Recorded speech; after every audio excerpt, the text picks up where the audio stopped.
काय मग तुम्ही कधी रस्सम वडा खाल्लाय का? नसेल खाल्ला ना, तर एकदा नक्कीच ट्राय करून बघा. तर मी इथे एका वाटीमध्ये चिंच भिजत टाकून घेतली.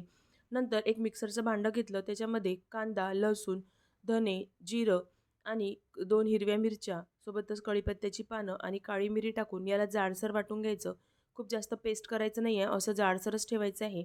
आता कढईमध्ये तेल गरम करून घेतलं, मोहरी टाकून घेतली, हिंग टाकून घेतलं.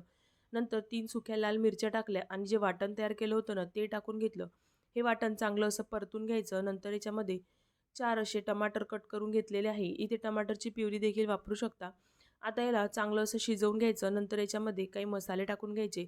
लाल तिखट, हळद पावडर, धने पावडर, गरम मसाला, 1 चमचा सांबर मसाला आणि चवीपुरतं मीठ टाकून हे चांगलं शिजवून घ्यायचं. नंतर 1 वाटी तुरीची डाळ मी इथे पातळ अशी शिजवून घेतली. नंतर हे टाकून वरून पाणी टाकून घ्यायचं, कारण जे रस्सम आहे ना, ते थोडंसं पातळच असतं. नंतर चिंचेचा घोळ टाकून घेतला आणि एक गुळाचा खडा टाकून घेतला.